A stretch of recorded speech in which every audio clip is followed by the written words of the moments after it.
ಶಿರ ಹಿಡಿದವನು ವಿಷವೇರಿತ್ತಯ್ಯ ಪಾದಮಸ್ತಕಕ್ಕೆ ಹಸಿವಿನವನಿಗೆ ವಿಷವನ್ನು ಹೊರಗಡೆ ವಸುದೇವಳಗಾತನೇ ಗಾರುಡಿಯ ಕಾಣ ರಾಮನಾಥ.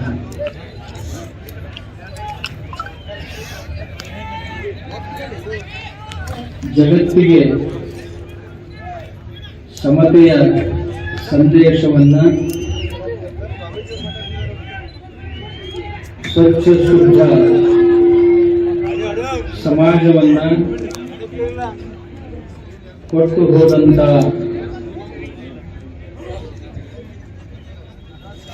ದಿಟ್ಟ ಯೋಗಿ ಜಗದ್ಗುರು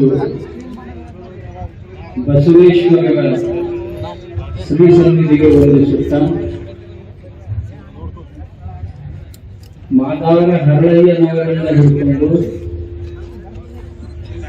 ಮರಳು ಶಂಕರ ದೇವರವರೆಗೆ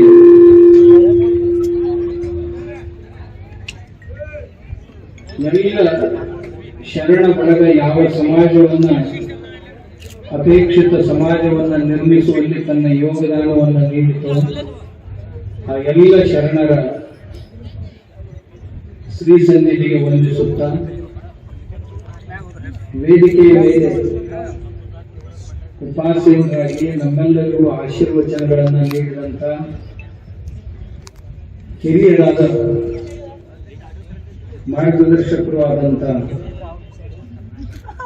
ಸಿಂದಗಿ ಸಾರಂಗ ಮಠದ ಪ್ರಭು ಸಾರಂಗಧರೇಶ್ವರ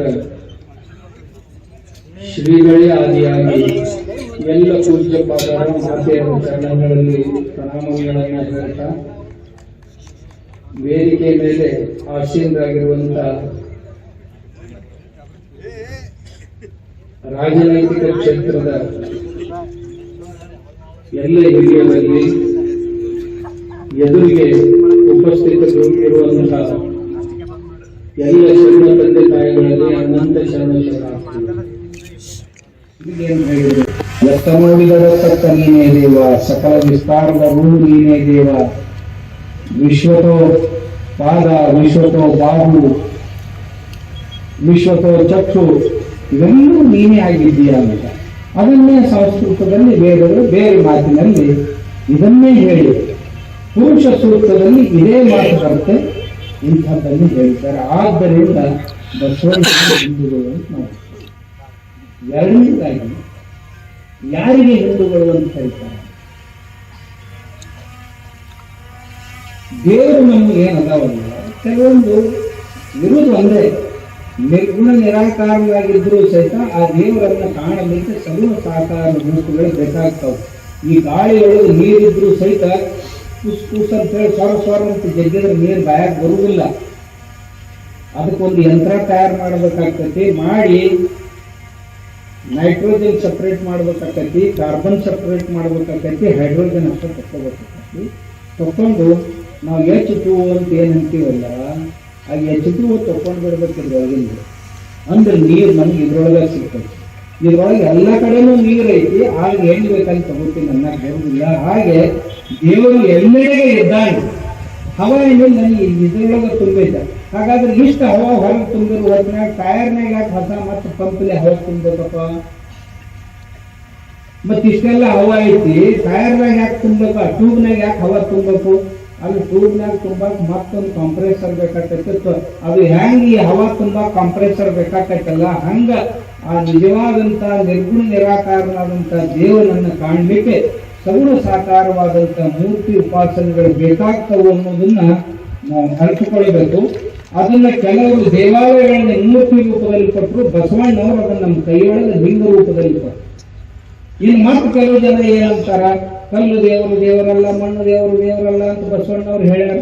ಮತ್ ನಾವು ಕೈಯಾಗ ಹಿಡ್ಕೊಂಡು ಹಿಂಗಪ್ಪ ಅದು ಅದನ್ನೇನು ಗಾಳಿಯಲ್ಲೇ ತಯಾರು ಮಾಡ್ಯಾರ? ನಾವು ಇಷ್ಟು ಲಿಂಗ ನಮ್ಮ ಕೈಯಾಗ ಐತಲ್ಲ ಅದನ್ನೇ ತಯಾರು ಮಾಡ್ಯಾರ.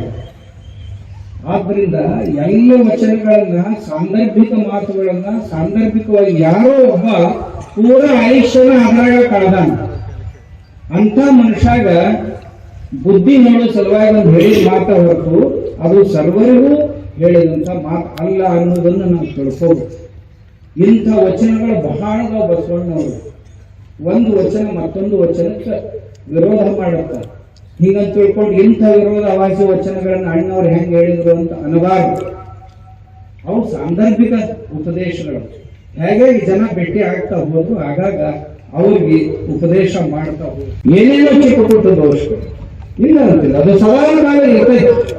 ಬಹಳ ಜನ ಯದಾ ಯದಾ ಹಿ ಧರ್ಮಸ್ಯ ಗ್ಲಾನಿರ್ಭವತಿ ಭಾರತ ಅಭ್ಯುತ್ಥಾನಂ ಅಧರ್ಮಸ್ಯ ತದಾತ್ಮಾನಂ ಸೃಜಾಮ್ಯಹಂ. ಯಾವಾಗ ಅಧರ್ಮ ಅಭ್ಯುದಯವನ್ನು ಕಾಣುತ್ತಲ್ಲ ಆವಾಗ ಮಹಾಪುರುಷರು ಬರ್ತಾರೆ. 12ನೇ ಶತಮಾನದಲ್ಲಿ ಬಸವಣ್ಣವರು ಮತ್ತು ಹರಳಯ್ಯನವರಿಂದ ಹಿಡ್ಕೊಂಡು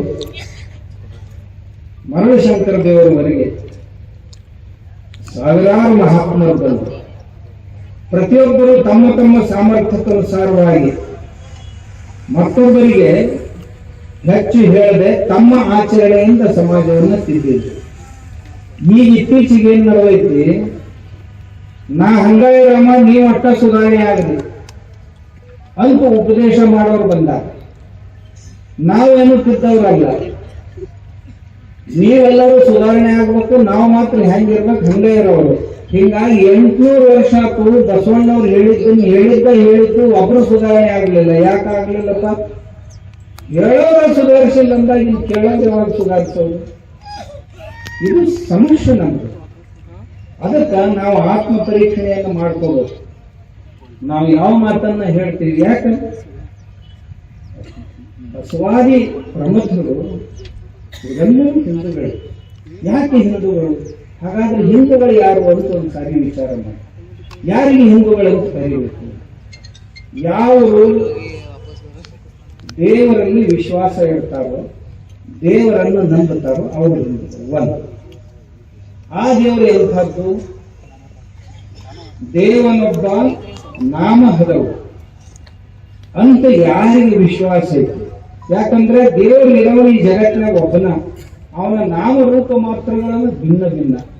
ಯಾರು ಅವನನ್ನು ಶಿವ ಅಂತ ಕರಿಬಹುದು, ವಿಷ್ಣು ಅಂತ ಕರಿಬಹುದು, ಬ್ರಹ್ಮ ಅಂತ ಕರಿಬಹುದು, ದೇವಿ ಅಂತ ಕರಿಬಹುದು, ಗಣಪತಿ ಅಂತ ಕರಿಬಹುದು, ಮತ್ತಿನ್ ಯಾವುದೋ ರೂಪದಲ್ಲಿ ನಾಮ ಮತ್ತು ರೂಪಗಳು ಮಾತ್ರ ಭಿನ್ನ ಭಿನ್ನ ಇರ್ತವು. ಆದ್ರೆ ದೇವರು ಇರೋದು ಮಾತ್ರ ಒಂದೇ. ಹೇಗೆ ಗೋಧಿ ಒಂದೇ ಆಗಿದ್ರು ಸಹಿತ ಸಜ್ಜಕಾನು ಹಾಕೈತಿ, ಶಿರಾನು ಹಾಕೈತಿ, ಪುರೇನು ಹಾಕ್ತಾವು, ಚಪಾತಿನೂ ಹಾಕ್ತಾವು, ಮಾಗ್ಲಿನೂ ಹಾಕೈತಿ. ಚಪಾತಿ, ಶಿರಾ, ಮಾಗ್ಲಿ ಅಂತ 10 ಹೆಸರು ಬಂದ್ರು ಸಹಿತ, 10 ರೂಪಗಳಿದ್ರು ಸಹಿತ ಮೂಲ ಧಾತು ಒಂದೇ. ಅದು ಯಾವುದು? ಒಂದು ಗೋಧಿ. ಹಾಗೆ ನಮ್ಮ ಒಬ್ಬನೇ ಒಬ್ಬ ದೇವರಿಗೆ ಹಲವು ನಾಮಗಳು ಅಂತ ಬಸವಣ್ಣವರ ಹೇಳ್ಯಾರ. ಆದ್ದರಿಂದ ಬಸವಣ್ಣವರು ಹಿಂದೂಗಳು. ಇದನ್ನು ನಾವು ತಿಳ್ಕೋಬೇಕು. ಕಿವಿ ಕೊಡಬಾರ್ದು ಅಂತ ಹೇಳ್ತಾರೆ. ಮಾತಾಡೋದೆಲ್ಲ ಬಹಳ ಇದೆ. ನಾ ಇನ್ನ ಹೊತ್ತೊಂಡ್ತಾನ ಮಾತಾಡ್ತೇನೆ. ನಮ್ಮ ಹತ್ರ ಬಿಡುವುದಿಲ್ಲ. ನಮಗೆ ಈ ವಿಷಯ ಬಂದಿದ್ದೇನಪ್ಪ, ಬಸವಾದಿ ಪ್ರಮುಖರನ್ನು ತಪ್ಪಾಗಿ ಅರ್ಥೈಸಿ ಅವರ ಬಗ್ಗೆ ತಪ್ಪು ತಿಳುವಳಿಕೆಯನ್ನು ಉಂಟು ಮಾಡ್ತಾ ಇದ್ದಾರಲ್ಲ, ಅದನ್ನೆಲ್ಲ ತೆಗೆದು ಹಾಕಿ ಶರಣರ ಕಾಯಕ, ಶರಣರ ದಾಸೋಹ, ಶರಣರ ಸಮಾನತೆ, ಶರಣರ ಪೂಜೆ, ಶರಣರ ನಿಷ್ಠೆ, ದೇವರಲ್ಲಿ ನಿಷ್ಠೆ. ಎಂತ ದೇವರಿಗೆ ಪ್ರತಿಯೊಬ್ಬ ಶರಣರಿಗೂ ಸಹಿತ ಆಗ್ಲೇ ನಮ್ಮ ಪೂಜೆಯಲ್ಲಿ ಹೇಳಿದರು ಶಂಕರಾಚಾರ್ಯ ಸ್ವಾಮಿಗಳು, ಎಲ್ಲ ಶರಣರಿಗೂ ಅವರ ವಚನಗಳ ಅಂಕಿತ ನಾಮ ಅವ್ರ ಮನಿ ದೇವರದಾವ. ಬಸವಣ್ಣವ್ರಿಗೆ ಕೂಡಲ ಸಂಗಯ್ಯ ಮಧ್ಯರಾತ್ರಿಯೊಳಗೆ ಕಲ್ಯಾಣ ಬಿಟ್ಟರು. ಈ ಹರಳೆಯ ಮಧುವರಸರ ಮಕ್ಕಳ ಮದುವೆ ಆದ ನಂತರ ಬಿಡುವಂತ ಪ್ರಸಂಗ ಬಂತು. ಯಾಕ ಬಸವಣ್ಣವ್ರಿಗೆ ಹೋಗ್ಬೇಕಂದ್ರೆ ಇಷ್ಟು ದೊಡ್ಡ ನಾಡು ಬಿದ್ದಿತ್ತು, ಹೋಗ್ಲಿಲ್ಲ. ಕೂಡಲ ಸಂಗಮ ಯಾಕೆ ಬಂದರು? ಇಷ್ಟು ದೇವರದು, ಅವ್ರ ಕುಲದೇವರದು. ಆ ಕುಲದೇವರ ಮೇಲೆ ಇರುವಂತ ನಿಷ್ಠೆ ಮತ್ತೆ ಯಾವುದರ ಮೇಲೆ? ಮತ್ತೆ ಅದೇ ಕೂಡಲ ಸಂಗಪ್ಪಗ ಶಿವ ಅಂತ ಕರೆದ್ರು, ಅದಕ್ಕ ದೇವರು ಅಂತ ಕರೆದ್ರು ಎಲ್ಲರೂ. ಸೊಲ್ಲಾಪುರ ಸಿದ್ದರಾಮೇಶ್ವರನಿಗೆ ಅವ್ರ ವಚನಾಂಕಿತ ನೋಡಿದ್ರೆ ಕಪಿಲ ಸಿದ್ಧ, ಮಲ್ಲಿಕಾರ್ಜುನ, ಶ್ರೀಶೈಲ ಮಲ್ಲಿಕಾರ್ಜುನನ ನನ್ನ ಆರಾಧ್ಯ ಅಂತ ಹೇಳ್ಕೊಂಡ್ರು. ಅಕ್ಕ ಮಹಾದೇವಿ ತನ್ನ ವಚನದಲ್ಲಿ ಅಂಕಿತ ಏನಿಟ್ಕೊಂಡ್ರು ಅಂದ್ರೆ ಚನ್ನ ಮಲ್ಲಿಕಾರ್ಜುನ ಅಂದ್ರೆ ಶ್ರೀಶೈಲ ಮಲ್ಲಿಕಾರ್ಜುನ. ನಮ್ಮ ವಿಜಾಪುರದವರೇ ಆದಂತ ಹಾವಿನಾಳ್ ಕಲ್ಲಯ್ಯನವರು. ನೀವು ಇವತ್ತು ಹಾವಿನಾಳಕ್ಕೆ ಹೋಗ್ರಿ, ಕಲ್ಮೇಶ್ವರ ದೇವಸ್ಥಾನ ಐತಿ ನೋಡ್ರಿ. ನೀವು ಆ ಊರ ಗ್ರಾಮ ದೇವತೆನ ಅವ್ರದ್ದು ವಚನಾಂಕಿತವಾಗಿತ್ತು. ಎಲ್ಲ 770 ಶರಣರು ಏನ್ ವಚನ ಬರ್ದಾರ 700 ಮಂದಿ, ಎಲ್ಲರ ವಚನಾಂಕಿತಗಳು ಸಹಿತ ಅವ್ರ ಮನಿ ದೇವರ ಅವ್ರ ಗ್ರಾಮ ದೇವರ ಅದಾವ. ಆದ್ರಿಂದ ಎಲ್ಲಾ ಶರಣರು ಹಿಂದೂಗಳಾಗಿದ್ರು ಅಂತ ನನ್ನ ಸ್ಪಷ್ಟ ಅಭಿಪ್ರಾಯ. ನೀವು ಅವರನ್ನು ಒಯ್ದು ನಾಸ್ತಿಕರನ್ನಾಗಿ ಮಾಡಬೇಡ ದಯವಿಟ್ಟು. ಯಾವ ಶರಣರು ಪ್ರಾಸಂಗಿಕವಾಗಿ 4-6 ಮಾತುಗಳು ಬಂದಿರ್ತಾವಲ್ಲ. ಈಗ ಶಂಕರಾಚಾರ್ಯರು ಸಹಿತ ಬ್ರಹ್ಮ ಸತ್ಯಂ ಜಗನ್ಮಿಥ್ಯಾ ಜೀವೋ ಬ್ರಹ್ಮಯೋ ನಾಪರ ಅಂತ ಹೇಳಿ, ಬ್ರಹ್ಮ ಒಂದೇ ಸತ್ಯ ಜಗತ್ತೆಲ್ಲ ಮಿಥ್ಯ ಅಂತ ಹೇಳಿದ್ರು. ಹೇಳಿ ಮತ್ತೇನಂದ್ರು, ಒಬ್ಬ ಮುದುಕ 96 ವರ್ಷ ಡುಕ್ರೀಕರಣೆ ಅಂತ ಧಾತು ಪಾಠ ಮಾಡ್ತಿದ್ದ. ಅಲ್ಲಿ 96 ವರ್ಷ ಈಗ ವ್ಯಾಕರಣ ಬಾಯ್ಪಾಠ ಮಾಡಿ ಏನ್ ಮಾಡ್ಕೊಳ್ಳೋನೇನು, ಭಜ ಗೋವಿಂದಂ ಭಜ ಗೋವಿಂದಂ ಗೋವಿಂದಂ ಭಜ ಮೂಢಮತೆ. ಏ ಮೂಢ, ದೇವ್ರನ್ನ ಸ್ಮರಣೆ ಮಾಡು, ಈಗ ವ್ಯಾಕರಣ ಕಲ್ತಿನ ಕುಣಿ ಮಂಟಿ ಈಗ ಅಂತ ಹೇಳಿದ ಮಾತೇ ಹೊರತು ಶಂಕರಾಚಾರ್ಯರು ಹಂಗಿದ್ರು ಹಿಂಗಲ್ಲ. ಹಂಗ ನಮ್ಮ ಶರಣರು ಸಹಿತ ಅಲ್ಲಲ್ಲಿ ಪ್ರಾಸಂಗಿಕವಾದಂತ ಉಪದೇಶಗಳನ್ನು ಮಾಡಿದಾರ. ಆ ಪ್ರಾಸಂಗಿಕ ಉಪದೇಶಗಳನ್ನ ಸಾರ್ವಕಾಲಿಕ ಸತ್ಯವನ್ನಾಗಿಸುವಂತ ವ್ಯರ್ಥ ಪ್ರಯತ್ನವನ್ನ ನಮ್ಮ ಪೂಜ್ಯರು ಯಾರು ಮಾಡಬಾರದು ಅಂತ ನಾನು ಅವರ ಪಾದಗಳಲ್ಲಿ ಬೇಡಿಕೊಳ್ತೇನೆ. ಅವರು ಎಲ್ಲರೂ ಹಿಂದೂಗಳೇ ಅಷ್ಟೇ ಅಲ್ಲ, ನಾನು ಆಗಲೇ ಒಂದು ಮಾತು ಹೇಳ್ತಾ ಅರ್ಧ ಕುಳಿತು ಕರ್ಮ ಸಿದ್ಧಾಂತವನ್ನು ಕುರಿತು, ಪೂರ್ವ ಜನ್ಮ ಪುನರ್ಜನ್ಮವನ್ನ ಕುರಿತು. ಬಸವಣ್ಣವರು ಪೂರ್ವ ಜನ್ಮ ಪುನರ್ಜನ್ಮ ಒಪ್ಕೊಳ್ತಿದ್ದೀವಿ ಅಂತ ಹೇಳಿದ್ರು ಕೆಲವು ಜನ. ನಾನು ಅವ್ರು ಒಪ್ಕೊಂಡಿದ್ದನ್ನ ಅವ್ರದ್ದು ವಚನ ಹೇಳ್ತೀನಿ ನೋಡಿ. ಪಿಂಡ ಜ್ಞಾನ ಸ್ಥಳದಲ್ಲಿ 4ನೇ ವಚನ, ಅಯ್ಯ 7 ಜನ್ಮದಲ್ಲಿ ಶೋಭಕ್ತನಾಗಿ ಬಾರದಕ್ಕರೆ ನಿಮ್ಮಾಣೆ ನಿಮ್ಮ ಪ್ರಮಥರಾಣೆ, ನಿಮ್ಮ ಪ್ರಸಾದಕ್ಕಲ್ಲದೆ ಬಾಯ್ದೆರೆಯನಯ್ಯ. ಪ್ರಥಮ ಜನ್ಮಾಂತರದಲ್ಲಿ ಶಿಲಾಂಗನೆಂಬ ಗಣೇಶ್ವರನ ಮಾಡಿ ಹೆಸರಿಟ್ಟು ಕರೆದು ನಿಮ್ಮ ಭೃತ್ಯವ ಮಾಡಿ ಎನ್ನ ನಿರಿಸಿಕೊಂಡಿರಯ್ಯ. 1ನೇ ಜನ್ಮದೊಳಗೆ ಬಸವಣ್ಣವರು ಏನಾಗಿದ್ರಂತ, ಶಿಲಾದನೆಂಬ ಗಣೇಶನಾಗಿದ್ರು ಅಂತ ಹೇಳ್ತಾರೆ. ತಾವೇ ಹೇಳ್ತಾರೆ ತಮ್ಮ ವಚನದಲ್ಲಿ. 2ನೇ ಭವಾಂತರದಲ್ಲಿ ಸ್ಕಂದನೆಂಬ ಗಣೇಶ್ವರನ ಮಾಡಿ ಹೆಸರಿಟ್ಟು ಕರೆದು ನಿಮ್ಮ ಕಾರುಣ್ಯವ ಮಾಡಿ ಇರಿಸಿಕೊಂಡಿರಯ್ಯ. 3ನೇ ಭವಾಂತರದಲ್ಲಿ ನೀಲರೋಹಿತನೆಂಬ ಗಣೇಶ್ವರನ ಮಾಡಿ ಹೆಸರಿಟ್ಟು ಕರೆದು ನಿಮ್ಮ ಲೀಲಾ ವಿನೋದದಿಂದ ಇರಿಸಿಕೊಂಡಿರಯ್ಯ. 4ನೇ ಭವಾಂತರದಲ್ಲಿ ಮನೋಹರನೆಂಬ ಗಣೇಶ್ವರನ ಮಾಡಿ ಹೆಸರಿಟ್ಟು ಕರೆದು ನಿಮ್ಮ ಮನ ಪ್ರೇರಕನಾಗಿ ಆಗಲೆಂದು ಇರಿಸಿಕೊಂಡಿರಯ್ಯ. 5ನೇ ಭವಾಂತರದಲ್ಲಿ ಕಾಲಲೋಚನೆಂಬ ಗಣೇಶ್ವರನ ಮಾಡಿ ಹೆಸರಿಟ್ಟು ಕರೆದು ಸರ್ವಕಾಲ ಸಂಹಾರ ಮಾಡಲೆಂದು ಇರಿಸಿಕೊಂಡಿರಯ್ಯ. 6ನೇ ಭವಾಂತರದಲ್ಲಿ ವೃಷಭನೆಂಬ ಗಣೇಶ್ವರನ ಮಾಡಿ ಹೆಸರಿಟ್ಟು ಕರೆದು ನಿಮಗೇರಲು ವಾಹನವಾಗಿರಲಿ ಎಂದು ಇರಿಸಿಕೊಂಡಿರ್ತೀರಯ್ಯ. 7ನೇ ಭವಾಂತರದಲ್ಲಿ ಬಸವನೆಂಬ ಗಣೇಶ್ವರನ ಮಾಡಿ ಹೆಸರಿಟ್ಟು ಕರೆದು ಒಕ್ಕುದ ಮಿಕ್ಕುದಕ್ಕೆ ಯೋಗ್ಯನಾಗಿರಲಿ ಎಂದು ಇರಿಸಿಕೊಂಡಿರ್ತೀರಯ್ಯ. ಇದು ಕಾರಣ ಕೂಡಲ ಸಂಗಮ ದೇವ, ನೀವು ಭರಿಸಿದ ಭವಾಂತರದಲ್ಲಿ ನಾನು ಬರ್ತಿದ್ದೀನಯ್ಯ ಅಂತ ಬಸವಣ್ಣವರು ತಮ್ಮ 7 ಜನ್ಮಗಳ ಪೂರ್ವ ಜನ್ಮಗಳನ್ನು ಹೇಳಿಕೊಂಡರು. ಇವೆಲ್ಲ ತಾನು ಜನ್ಮಾಂತರದಿಂದಲೂ ಶಿವನ ಸೇವೆಯಲ್ಲಿ ಬೆಳೆದುಕೊಂಡು ಬಂದಿದ್ದೇನೆ ಅನ್ನುವುದನ್ನು ಸಾಂಕೇತಿಕವಾಗಿ ಬಸವಣ್ಣವರು ಹೇಳ್ತಾ ಇದ್ದಾರೆ. ಶಿಲಾದ ಅಂದ್ರೆ ನಂದಿಯವನು, ಎಲ್ಲ ಗಣಿಗಳಿಗೂ ಅಗ್ರಗಣ್ಯ. ಸ್ಕಂದ ಅಂದ್ರೆ ತಾರಕಾಸುರನ ಸಂಹಾರ ಮಾಡಲಿಕ್ಕೆ ಆದಂತ ಅವತಾರ ಇದು. ನೀಲಲೋಹಿತ ಅಂದ್ರೆ ಗಿರಿಜಾ ವಿವಾಹವನ್ನು ನಿರ್ವಹಿಸಿದಂತವನು. ಮನೋಹರ ಅಂದ್ರೆ ಶಿವಭಾವ. 4 ಮಂದಿ ಕಸರು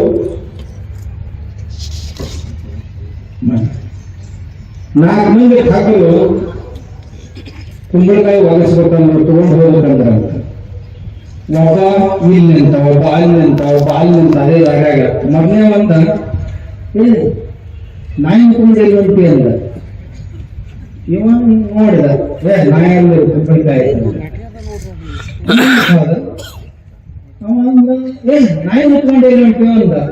ಇವು ಸಂಶೋಧಕ 2 ಸರಿ ಆಗ್ತದೆ, ನಾನು ಕುಂಬಳಕಾಯಿ ನಾಯಿ ಅಂತಾರಲ್ಲ ಅಂತ. ಅಲ್ಲಿಂದ ಮನುಷ್ಯನ ಒಂದು ಜಗಳ ಸಂಶಯ ಬರಕ್ಕೆ ನಾವು ಹಾಕೊತೀವಿ. ಇನ್ನೊಂದ್ ಜರ ಮುಂದಕ್ಕೆ ಹೋದ. ಅವ್ ಮತ್ತೊಬ್ಬ ಕೇಳಿದೆ, ನಾಯಿ ಉತ್ಕೊಂಡು ಎಲ್ಲಿ ಹೊಂಟಿ ಅಂದ. ಮುಂದೆ ನೋಡಿದ ಮತ್ತದನ್ನ, ಇದು ಕುಂಬಳಕಾಯಿ ಐತೆ. ಅವ್ ಕಡೆ ಒಬ್ಬ ನಿಂತಿದ್ನಲ್ಲೇ ಉಚ್ಕೈಲಿ, ನೀವು ದುಡಿಯಲ್ಲಿ ದೊಡ್ಡ ಪೂಜಾರಿಯಾಗಿ ಹಿಂಗ ನಾಯಿ ಉತ್ಕೊಂಡು ಹೋಗ್ತಾರೆ ನಂದು ಅನ್ನೋದು ದಪ್ಪನ ಒಗದನ್ನು ಹೋಗ್ಬೇಕು. ಅಷ್ಟೊತ್ತಿಗೆ ಅವ್ನ ತಲೆ ಕೆಟ್ಟ ಹೋಗಿತ್ತು. 4 ಮಂದಿ ಕೂಡಿ ಒಬ್ಬನ ತಲೆ ಒಂದೇ ಮಾತ 4 ಸರಿ ಮಾತಾಡಿ ಅವ್ನ ತಲೆ ಕೆಡಿಸಿದ್ರು. ಹ್ಯಾಂಗ ಒಬ್ಬನ ತಲೆ ಕೆಡಿಸಿದ್ರಲ್ಲ ಹಂಗ ಈ ತಲೆಗಡಕ್ಕೆ ಗ್ಯಾಂಗ್ ಏನೈತಲ್ಲ, ಅದೇ ಅದೇ ಅದೇ ಅದೇ ಮಾತು ಮಾತಾಡಿ ಈಗೇನ್ ಕೇಳಿದ್ರಲ್ಲ ಏನಾಗಿದೆ ಇಂಥ ಮಾತು ಮಾತಾಡಿ ನಮಗ ನೋವಾಗುದಿಲ್ಲ ಅಂದ್ರ ಇಂಥ ಮಾತುಗಳನ್ನೆಲ್ಲ ಬಸವಣ್ಣವ್ರ ಹೆಸರಲ್ಲೇ ಕಪ್ಪಿಸ್ಲಾಕ್ ಹತ್ತಾರಲ್ಲ, ಇದು ನಮಗ್ ನೋವಾಗಿದೆ. ಇಂಥ ಮಾಡಬಾರ್ದಂತ ಹೇಯ ಕೃತ್ಯವನ್ನ ತಾವು ಮಾಡಿ ಬಸವಣ್ಣವ್ರ ಹೆಸರಲ್ಲೇ ಕಪ್ಪಿಸ್ತಾರಲ್ಲ, ಬಸವಣ್ಣವ್ರು ನಾಸ್ತಿಕ್ ಮಾಡ್ಲಿಕ್ಕೆ ಹೊಂಟಾರಲ್ಲ.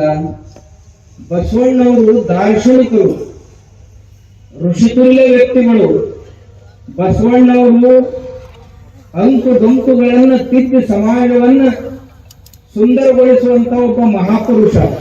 ನಮ್ಮ ಹಿಂದೂ ಸಮಾಜದಲ್ಲಿ ಏನಾದ್ರೂ ಅಂಕು ಡೊಂಕುಗಳು ಇದ್ದು ಅಂತಂದ್ರ ಆ ಅಂಕು ಡೊಂಕುಗಳನ್ನ ತೆಗೆದು ಶುದ್ಧ ಬುದ್ಧವಾದಂತ ಸಮಾಜ, ಶುದ್ಧ ಹಿಂದೂ ಸಮಾಜವನ್ನ ನಮ್ಮ ಕೈಗೆ ಕೊಟ್ಟಂತ ಮಹಾಪುರುಷ ಬಸವಣ್ಣ. ಅತ್ಯಂತ ಶುದ್ಧ ಬುದ್ಧಿ. ಏನೇ ಚಿಕ್ಕ ಪುಟ್ಟ ದೋಷಗಳಿತ್ತು ಅಂತಂದ್ರೆ ಇತ್ತೇ ಇರ್ತಾವ ಸಮಾಜದಲ್ಲಿ. ಮನೆಗೆ ಬಾಗಿಲ ಕಿಟಕಿ ತೆಗೆದಿಟ್ಟಿರ್ತೀವಿ ಅಂದ್ರೆ ಧೂಳು ಬಂದು ಬೆಳತಿರ್ತೈತಿ, ಹೊಲಸ ಆಗತ್ತಿರ್ತೈತಿ, ಯಾರಿಗೂ ಅದನ್ನ ಜಾಡ್ಸೋರು ಇರಬೇಕಾಕೈತಿ. ಹಾಗೆ ಯಾವುದೇ ಪರಂಪರೆ ಒಂದಿತ್ತು ಅಂತಂದ್ರ ದೈನಂದಿನ ಜೀವನದಲ್ಲಿ ದೇಶ, ವಸ್ತು, ಕಾಲ, ಪರಿಸ್ಥಿತಿಗಳಿಗೆ ಅನುಸಾರವಾಗಿ ಕೆಲವೊಂದು ಅವಾಂಛಿತ ಧೂಳು ಬಂದು ಬೀಳ್ತಿರ್ತೈತಿ, ಅದನ್ನು ಜಾಡಿಸೋದು ಅವಶ್ಯಕತೆ ಇರ್ತೈತಿ. ಹಂಗೆ ಜಾಡಿಸಿ ಶುದ್ಧ ಬುದ್ಧವಾದಂತ ಹಿಂದೂ ಧರ್ಮವನ್ನ ನಮ್ಮ ಕೈಗೆ ಕೊಟ್ಟು ಹೋದಂತವ್ರು ಬಸವಾದಿ ಶರಣರು. ಇದನ್ನ ನಾವು ಮರೆಯಬಾರದು. ಬಸವಣ್ಣವರು ಆ ದೇವರನ್ನು ಹೇಳುವಾಗ ಈ ಸ್ಥೂಲ ದೇವರನ್ನು ಒಪ್ಪುವುದಿಲ್ಲ, ಶಿವನನ್ನು ಒಪ್ಪುವುದಿಲ್ಲ, ವಿಷ್ಣು ಒಪ್ಪುವುದಿಲ್ಲ, ಹಂಗಿಂಗಂತ ಹೇಳ್ತಿರ್ತಾರೆ. ನಾನು ಬಸವಣ್ಣವರು ಒಂದು ವಚನವನ್ನು ತಮಗೆ ಹೇಳ್ತೇನೆ. ಕಾಯಿಯ ಕಂಕಾಳದಿಂದ ಮುನ್ನ, ತ್ರಿಪುರ ಸಂಹಾರದಿಂದ ಮುನ್ನ, ಹರಿ ವಿರಂಚಗಳಿಂದ ಮುನ್ನ, ಉಮೆ ಕಲ್ಯಾಣದಿಂದ ಮುನ್ನ, ಮುನ್ನ ಮುನ್ನ ಮುನ್ನ ಅಂದಿನ ಎಳೆಯ ನೀವು, ಹಳೆಯ ನಾನು ಮಹಾದಾನಿ ಕೂಡಲ ಸಂಗಮ ದೇವ. ಬಸವಣ್ಣವರು ಒಳಗ ಎಲ್ಲ ಸ್ಪಷ್ಟ ಹೇಳ್ಬಿಡ್ತಾರೆ. ಒಬ್ಬವ ರುಂಡಮಾಲೆ ಹಾಕೊಂಡಿದ್ನಂತ. ಅದ್ರಾಗ ಮಹಾತ್ಮರು ಬಸವಣ್ಣವರು ಹೇಳುವ ದೃಷ್ಟಾಂತ ಏನು ಅಂತಂದ್ರ, ಇದು ಕಾಳಿದಪ್ಪ, ಇದು ವಿಷ್ಣುಂದಪ್ಪ, ಇದು ಇಂದ್ರಂದಪ್ಪ ಅಂತ ಗುರುತಿಸ್ತಿದ್ರು. ಅವೆಲ್ಲವುಗಳಿಗಿಂತಲೂ ಮುನ್ನ ಇರುವಂತಹ ದೇವರು ಒಬ್ಬನೇ. ಆ ಎಲ್ಲಕ್ಕೂ ಮೂಲನಾದಂತಹ ದೇವರು ನೀವು ಒಬ್ಬನೇ. ಆದರೆ ಇವುಗಳನ್ನ ನಾವು ನಮ್ಮ ಜನರು ತಮಗೆ ಹೇಗೆ ಬೇಕು ಹಾಗೆ ಬಳಸ್ತಾ ಬಂದಿದ್ದಾರೆ ಅನ್ನುವಂತ ಮಾತನ್ನ. ಇಷ್ಟೇ ಅಲ್ಲ, ಶಿವನ ಚಮತ್ಕಾರವನ್ನು ಸಹಿತ ಬಸವಣ್ಣವರು ಹೇಳಿದ್ದಾರೆ. ಏನಂತ? ಹರನ ಕೊರಳಲ್ಲಿಪ್ಪ ಕರೋಟ ಮಾಲೆಯ ಶಿರದ ಲಿಖಿತವ ಕಂಡು ಮರಳು ಕಂಡಗಳು ಓದಿ ನೋಡಲು, ಇವನು ಅಜ, ಇವ ಹರಿ, ಇವ ಸುರಪತಿ, ಇವ ಧರೀಂದ್ರ, ಇವನಂತಕನೆಂದು ಹರುಷದಿಂದ ಸರಸವಾಡಿತ್ತ ಕಂಡು ಹರಮುಕುಳಿತರಾಗಿ ನಕ್ಕ ನಮ್ಮ ಕೂಡಲ ಸಂಗಮ ದೇವ ಅಂತ 537ನೇ ವಚನ ಇದು ಬಸವಣ್ಣವರು.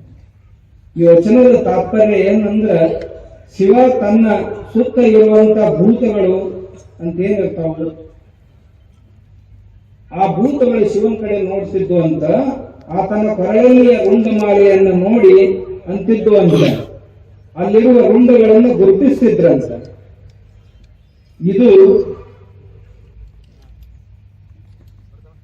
ಬ್ರಹ್ಮನ ತಲೆ, ಇದು ವಿಷ್ಣುವಿನ ತಲೆ, ಇದು ಕಾಳಿಯ ತಲೆ ಅಂತ ಅಂತಿದ್ರಂತ. ಬಸವಣ್ಣವರು ಇಂಥ ಯಾವ ದೇವ್ರನ್ನು ಒಪ್ಕೊಂಡಿದ್ದಿಲ್ಲ ಅಂತ ಯಾರ್ಯಾರು ಹೇಳ್ತಾರಲ್ಲ ಅವ್ರಿಗೆ ಉತ್ತರ.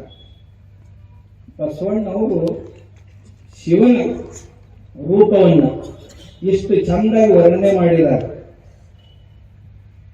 ಇಂಥ ಸುಮಾರು ವಚನಗಳು. ಆಮೇಲೆ ಇನ್ನು ಮತ್ತೇನು ಹೇಳ್ತಾರೆ ಬಸವಣ್ಣವ್ರ ಕುರಿತು ಅಂದ್ರೆ, ಬಸವಣ್ಣವರು ವೇದಗಳನ್ನು ಒಪ್ಪೋದಿಲ್ಲ ಅಂತ ಹೇಳ್ತಾರೆ.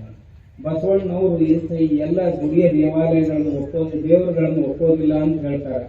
ಇದನ್ನ ಅಧ್ಯಯನ ಮಾಡಿದ್ರೆ ಸುಮಾರು 70-72 ವಚನಗಳು ಎಂಥವದವು ಅಂತಂದ್ರ ಉಪನಿಷತ್ತುಗಳು, ಭಗವದ್ಗೀತೆ ಮತ್ತು ಆಗಮಗಳಿಂದ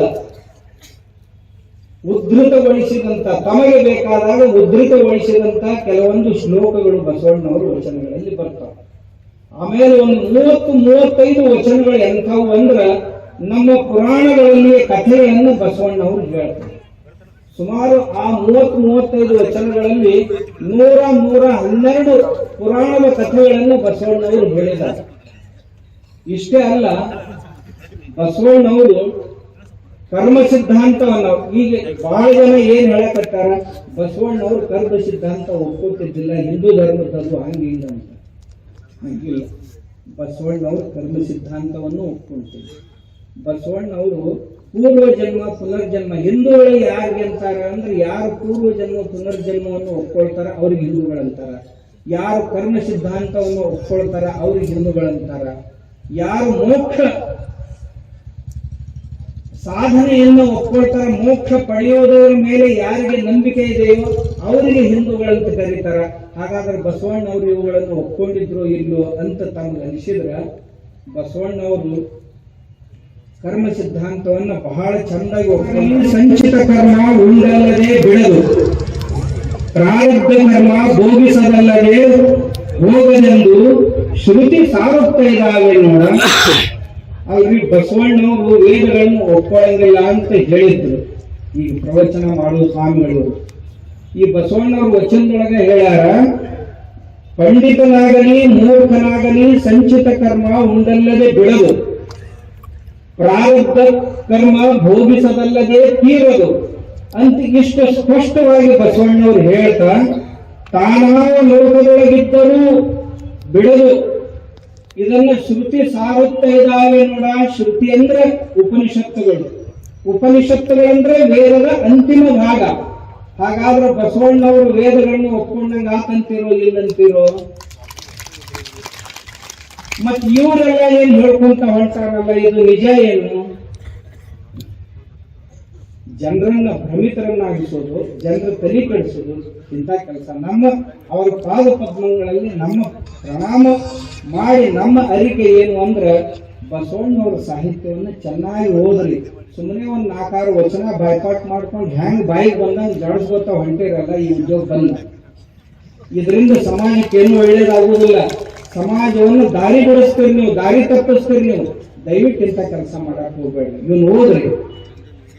ಕರ್ಮ ಫಲ ಗೂಡಿ ಕೂಡಲ ಸಂಗಮ ದೇವನಿಗೆ ಆತ್ಮ ನೈವೇದ್ಯವು ಮಾಡಿದವನೇ ಧನ್ಯ ಅಂತ 773ನೇ ವಚನ ಇದು ಬಸವಣ್ಣವರು. ಆಮೇಲೆ ಇವು ವೇದವನ್ನು ಒಪ್ಕೊಂಡಿಲ್ಲ ಬಸವಣ್ಣವರು ಅಂತ ಇನ್ನೊಂದು ಮಾತನ್ನು ಹೇಳ್ತಾರೆ. ಕಾಡು ಸಿದ್ದೇಶ್ವರದ ಒಂದು ವಚನವನ್ನ, ವೇದವನ್ನು ಓದುವವ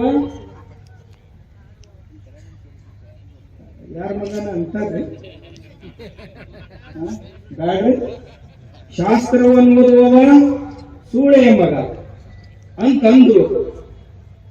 ತಾವು ನಿರ್ಣಯ ಮಾಡಿದ್ರೆ ಇದನ್ನ, ಈ ವಚನವನ್ನ ಬಹಳ ಮಂದಿ ಈ ಸೋಷಿಯಲ್ ಮೀಡಿಯಾದಾಗ ಓಡಿಸ್ತಾರೆ. ಅದರ ತಾತ್ಪರ್ಯ ಏನು ಅಂತ ಇವ್ರು ಯಾರು ಓದಿಲ್ಲ. ಇದರ ಅಪ್ಪನಂತ ವಚನಗಳ ಕಾಡು ಸಿದ್ದೇಶ್ವರ ಓದವ್ರಿಗೆ ಇವರಿಗೆ ಚಂದಾಗಿ ಆರತಿ ಮಾಡುವಂತ ವಚನಗಳದಾವ. ಆದ್ರೆ ನಾವು ಹೇಳಕ್ ಹೋಗಿಲ್ಲ. ನಾ ಈಗ ಇದರ ಅರ್ಥ ಏನ್ ಹೇಳಿದ್ವು ಅಂದ್ರ, ಶಾಸ್ತ್ರವನ್ನು ಓದುವವರೆಲ್ಲ ಸೂಳೆಯ ಮಕ್ಕಳು ಅಂತ ಅಂದಿದ್ರು ಅಂದ್ರ, ಹೋಗೋ ಹಳಪಟ್ಟಿ ಅವ್ರ ಮ್ಯಾಗ ತಮ್ಮ ವಿಶ್ವಾಸ ಐತೋ ಇಲ್ಲ ಇಲ್ಲಿ ಕುಂತವ್ರದ್ದು. ಆ ಪುಣ್ಯಾತ್ಮ ಬರ್ಲಿಲ್ಲ ಅಂತಂದ್ರೆ ನಮ್ಮ ವಚನ ಶಾಸ್ತ್ರವನ್ನು ಇವತ್ತು ನೋಡಾಕ ಸಿಗ್ತಿದ್ದಿಲ್ಲ. ಆ ಮನುಷ್ಯ ಇಡೀ ತನ್ನ ಜೀವನವನ್ನ ವಚನ ಶಾಸ್ತ್ರಗಳ, ವಚನದ ಕಟ್ಟೆಗಳನ್ನು ಊರಿಗೆ ಹೋಗಿ ತಂದು ತನ್ನದೇ ಆದಂತ ಪ್ರಿಂಟಿಂಗ್ ಪ್ರೆಸ್ ನಲ್ಲಿ ಮುದ್ರಿಸಿ ಈ ನಾಡಿಗೆ ನೀಡಿದವನು, ಶರಣರನ್ನ ಪರಿಚಯಿಸಿದವರು ಯಾರಾದರೂ ಇದ್ರೆ ನಮ್ಮ ವಚನ ಪಿತಾಮಹ ಪ್ರಭು ಹಳಕಟ್ಟಿಯವರು. ಆ ಹಳಕಟ್ಟಿಯವರು ತಾವು ರಚಿಸಿದಂತ ಆ ಪುಸ್ತಕಕ್ಕೆ ಒಂದು ಹೆಸರು ಕೊಟ್ಟಾರೆ, ವಚನಶಾಸ್ತ್ರ ಸಾರ ಅಂತ. ಅಂದ್ರೆ ವಚನಗಳಿಗೆ ಶಾಸ್ತ್ರ ಅಂದ್ರಂತಿರೋ ಇಲ್ಲಂತಿರೋ ಅಂದ್ರಲ್ಲ. ಹಾಗಾದ್ರೆ ಈ ಶಾಸ್ತ್ರ ಓದೋರಿಗೆ ಏನಂತೀರಿ? ನಾ ಅನ್ನೋದಿಲ್ಲ. ಈಗಾಗಲೇ ಅಂದಿದ್ರಲ್ಲ ಅದನ್ನ ಅಕ್ಕ ಹೇಳಿದೆ, ಈಗ ನಾ ಅನ್ನೋದಿಲ್ಲ. ಇವರು ಒಬ್ಬರ ಅಂದಿಲ್ಲ. ಮತ್ತೆ ಇದು ವಚನವೂ ಶಾಸ್ತ್ರವೇ. ಯಾವಾಗ ಕ್ರಮ ಬರುತ್ತಲ್ಲ, ಸ್ಥಳಕಟ್ಟುಗಳ ಮೇಲೆ ಮಾತಾಡಕ್ ಹೋಗ್ತೀವಲ್ಲ, ಅವಾಗ ಅದು ಶಾಸ್ತ್ರ ಆಗಿರುತ್ತೆ. ಇಷ್ಟೇ ಅಲ್ಲ, ರಂಗನಾಥ ದಿವಾಕರ್ ರಂಗನಾಥರಾಯರು ತಮ್ಮ ಆಯುಷ್ಯವನ್ನು, ಆ ಮನುಷ್ಯ ಬಹಳ ದೊಡ್ಡ ಪಂಡಿತ, ಅವರು ಸಹಿತ ಒಂದು ಪುಸ್ತಕ ಬರೆದ, ವಚನಶಾಸ್ತ್ರ ರಹಸ್ಯ, ಎಲ್ಲರೂ ಓದ್ಬೇಕು ಅಂತ ಪುಸ್ತಕ ಬರೆದ.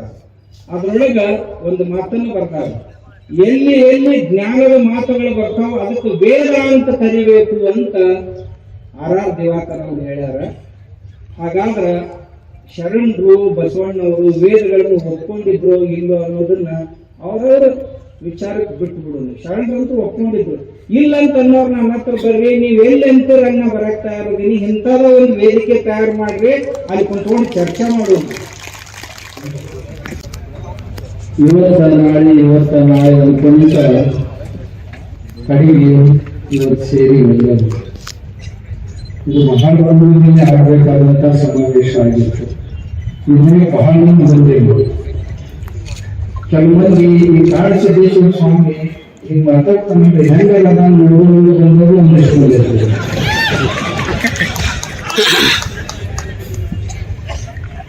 ಎಷ್ಟು ದಿವಸ ಮಾತಾಡ್ತಾನಂದ್ರೆ ನೋಡುವಂತ ಬಂದಿರ್ತಾರೆ. ಈ ಕೆಲವೊಂದು ಕಾಡಸಿದ್ದೇಶ್ವರ ಸ್ವಾಮಿಗಳು ಇಂಥ ಚಲೋ ಕೆಲಸ ಮಾಡ್ತಾರ, ಇದ್ರೊಳಗೆ ಸಹಭಾಗಿ ಆಗ್ಲಿಕ್ಕಂದ್ರೆ ಮತ್ತೆ ಯಾವ ಪಾಪದಾಗ ಸಹಭಾಗಿ ಆಗೋದು ಹೋಗೋಣ ಅಂತ ಬಂದವರು ಕೆಲವೊಂದು. ಇನ್ನು ಕೆಲವೊಂದು ಹೆಂಗಂದ್ರ ಮನ್ಯಾಗ ಹೆಣ್ಮಕ್ಳು ಕಳಿಸ್ಕೊಡ್ತಾರ,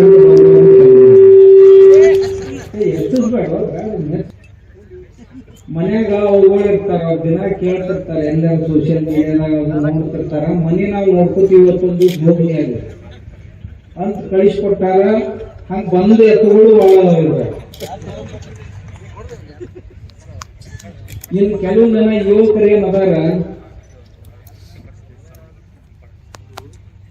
ಇಷ್ಟು ಮಂದಿ ಅಪ್ಪಗಳು ಬಂದಾರ, ಎಲ್ಲರಿಗೂ ದರ್ಶನ ಆಗ್ತೈತಿ, ಎಲ್ಲರಿಗೂ ಮಾರ್ಗದರ್ಶನ ಆಗ್ತೈತಿ.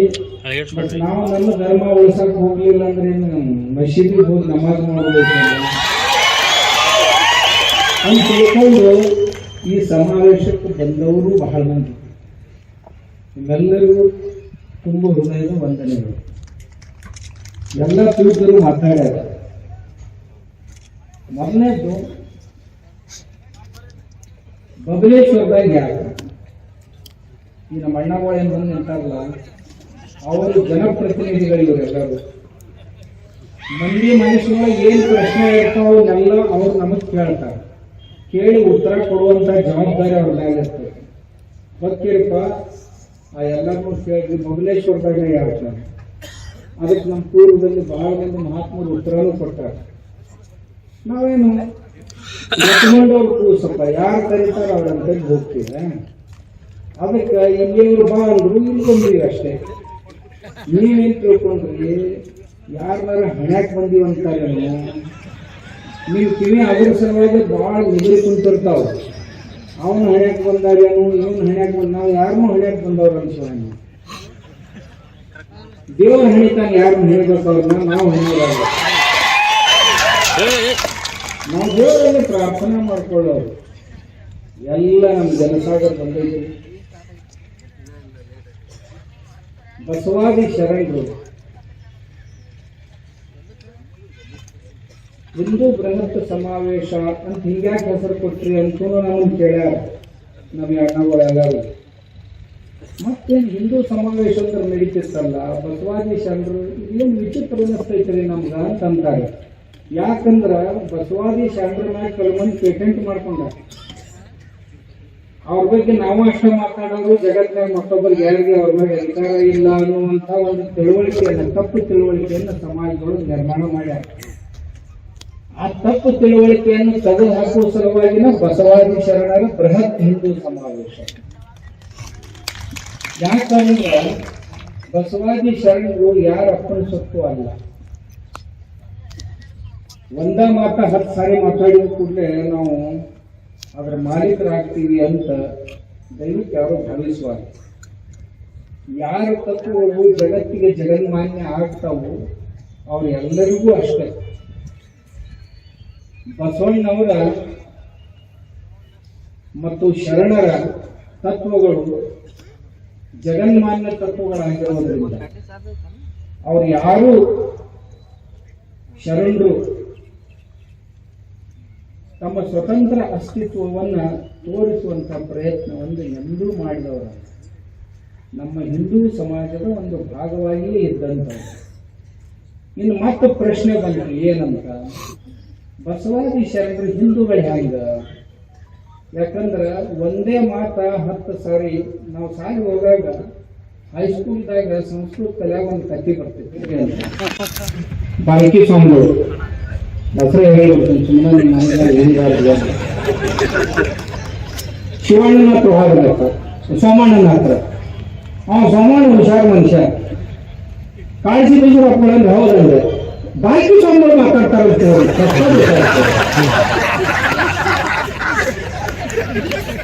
ಏನ್ ಹೇಳಿದ್ವಿ ಅವ್ರ ಕೈಯಾಗ ಕೊಟ್ಟ ದೌಡ್ ಮಾತು ಬರೋದು ಅಸಾರ ಅಂದ್ರೋಡ್ರಿ ಮಾತಾಡಿ ನೀವು ಹೇಳ್ಬೇಕು ಹೇಳ್ರಿ. ಏನ್ ಅಂತದೇನಾಗೈತೆ, ನಾವು ನೀವೇನ ಆತ್ಮೀಯರು. ನಾವು ಮೊದಲಿಂದನೂ ಹೇಳ್ತಿದ್ದೆ, ವೈಚಾರಿಕವಾಗಿ ನಮ್ದು ಹೊಂದಿಲ್ಲ, ಆದ್ರೆ ಆತ್ಮೀಯತೆ ಅಂತ ಏನ್ ಇರ್ತೈತಲ್ಲ ಅದಕ್ಕೆ ಎಲ್ಲಿ ಬಾಧೆ ಬರಬಹುದು ಬೇಡ ಅಂತ ನಾ ಹೇಳ್ತಿದ್ದೆ. ಇಂದು ವೈಚಾರಿಕ ಮತಭೇದಗಳು ನಮ್ಗ ನಿಮ್ಗೆ ಇರೋಲಕ್ಕ, ಆದ್ರೆ ಆತ್ಮೀಯತೆ ಅಂತ ಏನೈತಲ್ಲ ನಮ್ದು ಅದು ಇರ್ಲಿ ಅಂತ ಹೇಳ್ತಿದ್ದೆ. ಆತ್ಮೀಯತೆಯಿಂದ ಹೋಗ್ತಿದ್ದೀವಿ. ಇದ್ರೊಳಗ ಮತ್ತೇನೇನೇನೇನು ಅದೆಲ್ಲ ಮಾಡಿದ್ರು ಏನ್ ಮಾಡ್ಬೇಕು ಈಗನೂ ಸಹಿತ ದಯವಿಟ್ಟು ನನ್ನ ಪ್ರಾರ್ಥನೆ ಅವ್ರಿಗೆ, ನೀವು ಬಸವಣ್ಣವ್ರನ್ನ ನಾಸ್ತಿಕ್ ಮಾಡಕ್ ಹೋಗ್ಬೇಡ. ಬಸವಣ್ಣವ್ರನ್ನ ಶರಣರನ್ನ ವೇದ ವಿರೋಧಿಗಳನ್ನ ಮಾಡ್ಲಿಕ್ಕೆ ಹೋಗ್ಬೇಡ್ರಿ. ಆಮೇಲೆ ಹೆಂಗ್ ಮುಗಿಸಿದ್ರಿ ಇದನ್ನ ಕೇಳಿದ್ರು. ನಾನು ಒಂದೇ ಪ್ರಾರ್ಥನೆ ಅವ್ರಿಗೆ ಎದುರಿಗಿಷ್ಟೆ, ಏನಂತ, ನೀವೇನು ಈ ಸಮಾಜ ಒಡಕ್ ಹೊಂಟಿರಲ್ಲ, ಒಂದೇ ಬಸವಣ್ಣವರು ಎಲ್ಲರನ್ನೂ ಕೂಡಿಸು ಕೆಲಸ ಮಾಡಿದ್ರು. ಈ ಬಸವಣ್ಣನ ಹೆಸರು ಹೇಳಿಕೊಂಡು ಈ ವೀರಶೈವ ಮತ್ತು ಲಿಂಗಾಯತ ಅಂತ ಯಾರು ಮಾಡಕ್ ಹೊಂಟಿರಲ್ಲ, ದಯವಿಟ್ಟು ನೀವು ಎರಡೂ ಒಂದೇ ಅಂತ ಡಿಕ್ಲೇರ್ ಮಾಡ್ರಿ, ನಂದು ಬಂದ್ ಆಗ್ತೈತಿ ಅಂತ. ನಾನು ಒಂದೇ ಪ್ರಾರ್ಥನೆ ಮಾಡ್ಕೊಂಡೆ, ವೀರಶೈವ ಲಿಂಗಾಯತ ಎರಡಲ್ಲ ಒಂದೇ ಅಂತಂದ್ರಿ. ಎರಡನೇದ್ದು ನಾವು ಹಿಂದೂ ಲಿಂಗಾಯತರ ಅಂದು ಬಿಡ್ರಿ, ಕಲಸ ಬಗೆಯರು. ನಾವು ಮೊದಲು ಹಿಂದೂಗಳು, ಆಮೇಲೆ ನಾವು ಹಿಂದೂ ಲಿಂಗಾಯತರು, ಹಿಂದೂ ವೀರಶೈವರು ಅಂದು ಬಿಡ್ರಿ, ಮುಗಿದ ಹೋಗಂತ ಹೇಳಿದೆ. ಇವತ್ತು ಸಹಿತ ನನ್ನ ತಯಾರಿ ಇಲ್ಲಂದ್ರೆ ಮುಂದಿನ ಊರಾಗ ಮತ್ತೈತೆ ನಿನ್ನ ಎಲ್ಲೇ ಓಣ್ಯಾಗ ಸಹಿತ ಅಡ್ಡಾಡಕ್ ಕಠಿಣ ಆಗೈತೆ. ಯಾಕಂದ್ರೆ ಈ ಮಂದಿ ಕೇಳಕ್ ಶುರು ಮಾಡ್ಯಾರ. ಮೊದಲು ಯಾರು ಕೇಳ್ತಿದ್ದಲ್ಲ, ಬಂದ್ ನೋಡಿ ಹಂಗ ಅನ್ನಕ್ ಶುರು ಮಾಡ್ತಾರೆ. ಅಲ್ಲಿಂದ ಇವ್ರು ಮಾತಾಡೋದು ಕಷ್ಟ ಆಗೈತೆ. ಅದಕ್ಕೆ ದಯವಿಟ್ಟು ಎಲ್ಲ ಪೂಜ್ಯರಲ್ಲಿ ನನ್ನ ಸಾರ್ಥ, ಯಾರು ನಮ್ಮ ಶತ್ರುಗಳಲ್ಲ, ಎಲ್ಲರೂ ನಮ್ಗೆ ಅತ್ಯಂತ ಆತ್ಮೀಯರು. ಅವರು ಅಂತಿದ್ರು, ಕಾಡು ಸಿದ್ದೇಶ್ವರ ಸ್ವಾಮಿ ಎಷ್ಟು ಮೆತ್ತಗಿತ್ತು ಮನುಷ್ಯ, ಹಿಂಗ್ಯಾಂಗ ಒಂದೇ ಮೆಟ್ಟಿಗೆ ಬಂದ. ವಜ್ರಾರಪಿ ಕಠೋರಾಣಿ ಮೃದೋನಿ ಕುಸುಮಾರಪಿ, ಹೂವಿಗಿಂತಲೂ ನಾನು ಬಹಳ ಮೃದು. ಆದ್ರ ಧರ್ಮದ ವಿಷಯದಲ್ಲಿ ನೀವೇನ್ರ ಮಾಡಿದ್ರಿ ಅಂದ್ರೆ ವಜ್ರಕ್ಕಿಂತಲೂ ಕಠೋರ,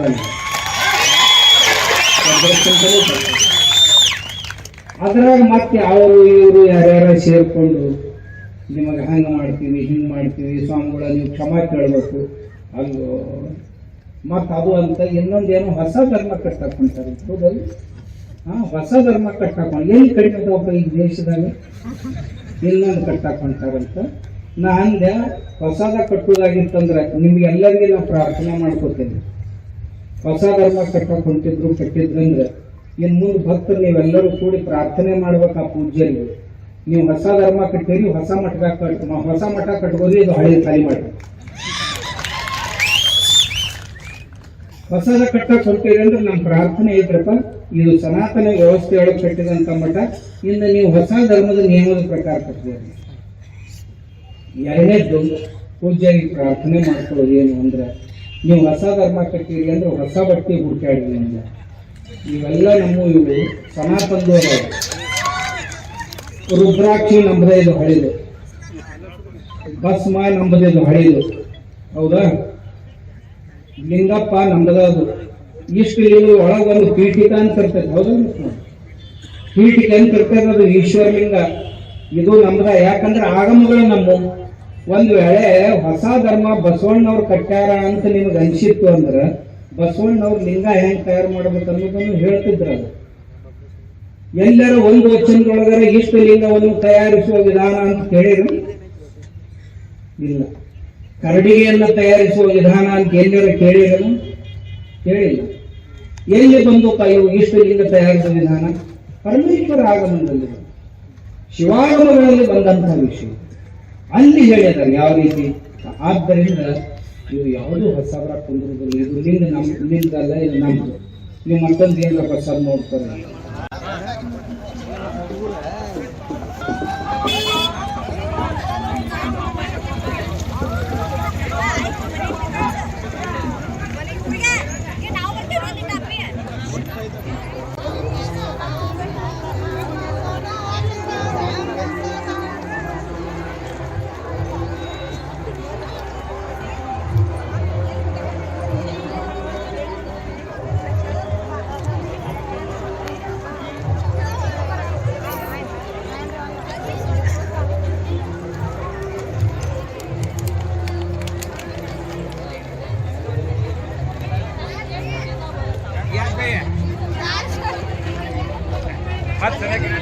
ಸ್ವಾಮೀಜಿಗಳಿಗೆ ಜೈ, ಪರಮ ಪೂಜ್ಯರಿಗೆ ಜೈ.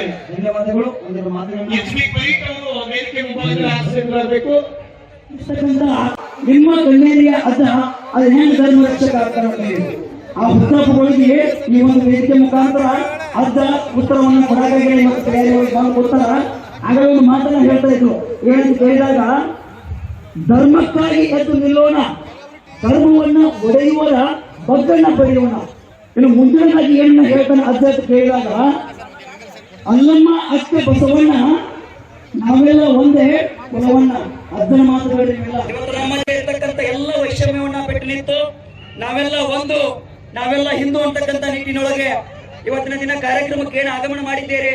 ನಿಮ್ಮೆಲ್ಲರಿಗೂ ಕೂಡ ಅಜ್ಜನ ಬಳಗದ ವತಿಯಿಂದ ಅನಂತ ಅನಂತ ಧನ್ಯವಾದಗಳನ್ನು ಅರ್ಪಿಸ್ತೇವೆ. ದಯವಿಟ್ಟು ಖಾಲಿ ಇರ್ತಕ್ಕಂಥ ಕುರ್ಚಿಗಳ ಮೇಲೆ ಬಂದ ತಾವೆಲ್ಲರೂ ಕೂತ್ಕೊಳ್ಬೇಕು. ಆ ಗಿಡದ ಪಕ್ಕದಲ್ಲಿ ಕುಳಿತಿರ್ತಕ್ಕಂಥ ತಾವೆಲ್ಲ ಹಿರಿಯರು, ಯುವಕರು,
ಊರ ಸರಿಯಾಗಿ ಬರ್ತಲ್ಲ. ಊರ ಸರಿಯಾಗಿ ಬಂದ್ಬಿಟ್ಟ ಏನ್ ಅನ್ಸಲ್ಲ. ಊರ ಯಾವ ಸಮಯಕ್ಕೆ ಬರ್ತಲ್ಲ ಅವಾಗ ಇವ್ರಿಗೆ ಚಿಂತೆ ಆಗ್ತದ. ಈ ಮಗ ಏನಾರ ನೀವು ಏನಾರ ಒಂದು ನೀರು ಕುಡಿದಿಲ್ಲ, ಆ ನೀರು ಕುಡಿದ ಏನಾರ ಹೊರಗೆ ಹೋಗಿ ಇವ್ರು ಏನಾರ ಭೂಮಿಯಾಗಿ ನೀರು ಕುಡಿದ ಊರು ತುಂಬಾ ಹೇಳಿದಂದ್ರ ನಮ್ಮ ಊರಿಂದ ಹೊರಗೆ ಹಾಕ್ತಾರೆ. 9 ಮಂದಿ ಒಂದ ಕಡೆ ಕೂಡಿ ಆ ಒಂದು ಅರ್ಧ ತಾಸು ಒಂದು ತಾಸು ಚಿಂತನೆ ಮಾಡ್ತೀವಿ ಹೆಂಗ್ ಮಾಡುವ. ನಾವು 9 ಮಂದಿ ಹೆಸರು ಈಗ ನಾವೇನ್ ಚಿಂತೆ ಮಾಡುದು, ನಾವೆಲ್ಲ ಕೂಡಿಸಿ ಅವನ ಮುಂದಾಗಿ ನೀರು ಕೊಡ್ತಾನು, ನಾವು ಸುತ್ತ ಬಂದ 3 ಮಂದಿ ಮುಂದೆ ಹೇಳ್ಬಿಡು. ಅವಾಗ ಏನ್ ಮಾಡ್ತಾರು, ನಾವು 10 ಮಂದಿ ಅಂತ ಹೇಳಿ ನಮ್ಮ ಮಾತು ನಂಬುತ್ತಾರು. ನಾವು ಒಪ್ಪಿಕೊಳ್ಳತಕ್ಕಂತ ಎಲ್ಲ ಪರಮ ಪೂಜ್ಯರ ಅಡಿದಾವರಿಗಳಲ್ಲಿ ವಂದಿಸುತ್ತಾ, ತಾಯಿ ಭಾರತಾಂಬೆಗೆ ವಂದಿಸುತ್ತಾ, ನಾನು ಸೋಷಿಯಲ್ ಮೀಡಿಯಾ ಇನ್ಫ್ಲೂಯೆನ್ಸರ್. ನಾನು ಸೋಷಿಯಲ್ ಮೀಡಿಯಾದ ಒಳಗಡೆ ಒಂದಷ್ಟು ಮಾತುಗಳನ್ನ ಆಡೋದ ಮುಖಾಂತರ ಯಾವತ್ತು ಪರಮ ಪೂಜ್ಯರ ನಿರ್ಬಂಧವಾಗಿತ್ತು ಅಲ್ಲಿಂದ ಹಿಡಿದು ಈ ಮಟ್ಟ ಪ್ರತಿಯೊಂದು ಫಾಲೋಅಪ್ ಒಳಗಡೆ ನಾನು ಇದ್ದೆ. ಅದ್ರೊಳಗೆ ಮಾತಾದ್ರು ಏನು, ಅವ್ರು ಹೇಳ್ತಾದ್ರು ಯಾರಿಗೆ, ಅದೇನೋ ಹೇಳ್ತಾರಲ್ಲ, ಕುಂಬಳಕಾಯಿ ಕಳ್ಳು ಹೊಂಟಾನಂದ್ರ ಹೆಂಗ್ ಹೆಗಲು ಮಾಡ್ಕೊಂಡು ನಾನು ಹೆಗಲ ಮೇಲೆ ಐತಲ್ಲಿ ನೋಡುವಂತ ಮಂದಿ ಅದು ನಮ್ಮ ಭಾರತದ ನೆಲದೊಳಗೆ ಬಹಳ ಐತಿ. ಹೌದಿಲ್ರಿ? ಅಂತ ಜನರು ನಡಬರ್ಕ ಬಿಜಾಪುರಕ್ಕ ನಾವು ಕಾನೂನಿಗೆ ತರವಾಗಿತ್ತು. ಕಾನೂನಿನ ಒಂದು ಏನು ರೀತಿ ರಿವಾಜಿತ್ತು, ಅವರ ಒಂದು ಕಾಲಾವಧಿಯನ್ನ ಪರಮ ಪೂಜ್ಯರು ಅಚ್ಚುಕಟ್ಟಾಗಿ ಅದರದ್ದೇ ಆಗಿರ್ತಕ್ಕಂಥ ಕಾನೂನಿನ ಎಲ್ಲವನ್ನ ನಡೆಸ್ಕೊಂಡು ಬಂದು, ನಾನು ಸೋಷಿಯಲ್ ಮೀಡಿಯಾ ಒಳಗಡೆ ಒಂದು ಮಾತನ್ನ ಹಾಕಿದ್ದೆ. ಏನಂತ ಕೇಳಿದ್ರೆ, ರಾಜಕೀಯ ಷಡ್ಯಂತ್ರದಿಂದ ಒಬ್ಬರ ಓಲೈಕೆಗಾಗಿ ಪರಮ ಪೂಜ್ಯರಿಗೆ ಹಜರತ್ ಖಾನ್ ಬಾಬಾ ತಂತ್ರ ಮಂತ್ರದ ಪ್ರಸಿದ್ಧಿ ಪಡೆದ ಮಹಾಗುರುಗಳು. ವಿಜಯಪುರ ನಗರದ ಶ್ರೇಷ್ಠ ಹೆಸರುವಾಸಿಯಾದ ಹಜರತ್ ಖಾನ್ ಬಾಬಾ ನಿಮ್ಮ ಪ್ರತಿಯೊಂದು ಸಮಸ್ಯೆಗಳ ಬಗ್ಗೆ ಖಾತ್ರಿ ಹಾಗೂ ಸಮಾಧಾನ ಪಡೆಯಿರಿ. ಹಜರತ್ ಖಾನ್ ಬಾಬಾ ವಿಜಯಪುರ ನಗರದಲ್ಲಿ ಕಳೆದ 20 ವರ್ಷಗಳಿಂದ ತಮ್ಮ ಸ್ವಂತ ಮನೆ ವಿಳಾಸದಲ್ಲಿದ್ದು ಸಾರ್ವಜನಿಕರ ವೈಯಕ್ತಿಕ ಸಮಸ್ಯೆ ದೋಷಗಳನ್ನ ಪರಿಹಾರ ಮಾಡುತ್ತಿದ್ದಾರೆ. ಹಜರತ್ ಖಾನ್ ಬಾಬಾ ಸಂತೋಷದ ಸುದ್ದಿ ಕೇಳಿ ಆನಂದ ಆಗಬಹುದು. ಇವರು ಪಿಶಾಚಿ ಮತ್ತು ಭೂತದ ಕಾಟ ಮಾಟ ಮಾಡಿದ್ದು ತೆಗೆಯುತ್ತಾರೆ ಮತ್ತು ಬಹಳ ಕಾಲ ಮಕ್ಕಳಾಗದಿದ್ದರೆ ಹಾಗೂ ದಮ್ಮು, ಹೊಟ್ಟೆ ನೋವು, ಹೆಣ್ಣು ಮಕ್ಕಳ ತೊಂದರೆಗಳು, ಕಾಮಣಿ, ಇಸುಬು ಇವರ ಔಷಧ ಹಾಗೂ ಮಂತ್ರಶಕ್ತಿ, ದಿವ್ಯ ಶಕ್ತಿಯಿಂದ ಹಜರತ್ ಖಾನ್ ಬಾಬಾ ಇವರು ಆರೋಗ್ಯ ಚಿಕಿತ್ಸೆ ನೀಡಿ ನಿಮ್ಮ ಕಷ್ಟ ನೋವುಗಳನ್ನ ದೂರ ಮಾಡಿಕೊಡುತ್ತಾರೆ. ನಿಮ್ಮ ಸಮಸ್ಯೆಗಳಾದ ಮನಸ್ಸಿನ ಇಚ್ಛೆ, ಪ್ರೇಮ ವಿವಾಹ ಸಮಸ್ಯೆ, ನೌಕರಿ ಸಮಸ್ಯೆ, ಪತಿ ಪತ್ನಿಯರ ಸಮಸ್ಯೆ, ಆಸ್ತಿ ವಿಚಾರ, ಮಾಟ ಮಂತ್ರದ ಬಗ್ಗೆ, ಆರೋಗ್ಯ ತೊಂದರೆ, ಗುಪ್ತ ರೋಗಗಳು, ಶತ್ರುಕಾಟ, ಉದ್ಯೋಗ ಸಮಸ್ಯೆ, ಗೃಹ ಸಮಸ್ಯೆ, ಕೋರ್ಟ್ ವಿಚಾರ, ಸಾಲಬಾಧೆ, ಧನ ಸಂಪತ್ತು ಪ್ರಾಪ್ತಿ ಬಗ್ಗೆ, ಸಂತಾನ ಪ್ರಾಪ್ತಿ ಬಗ್ಗೆ, ರೋಗಿಗೆ ಔಷಧ ನಾಟುವ ಬಗ್ಗೆ, ವಿವಾಹ ಸಮಸ್ಯೆ, ವಿದ್ಯೆ ಸೇರಿದಂತೆ ಈ ಎಲ್ಲಾ ಪ್ರತಿಯೊಂದು A to Z ಸಮಸ್ಯೆಗಳ ಬಗ್ಗೆ ಖಾತ್ರಿ ಹಾಗೂ ಸಮಾಧಾನ ಪಡೆಯಿರಿ. ಹಜರತ್ ಖಾನ್ ಬಾಬಾ ಕಳೆದ 2 ದಶಕಗಳಿಂದ ತಮ್ಮ ಸ್ವಂತ ಮನೆ ವಿಳಾಸದಲ್ಲಿದ್ದು ಸಾರ್ವಜನಿಕರ ವೈಯಕ್ತಿಕ ಸಮಸ್ಯೆ ದೋಷಗಳನ್ನ ಪರಿಹಾರ ಮಾಡುತ್ತಿದ್ದಾರೆ. ನಿಮ್ಮ ಸಮಸ್ಯೆಗಳ ಪರಿಹಾರಕ್ಕೆ ಕರೆ ಮಾಡಿ ಪರಿಹಾರ ಪಡೆದುಕೊಳ್ಳಬಹುದು. Mobile number 9972183841. ಸ್ವಂತ ಮನೆ ವಿಳಾಸ Hazrat Khan Baba, Sainik school, first gate, bus stop, Ibrahim Roza back side, Horti plot, Rahim Nagar, Vijayapura.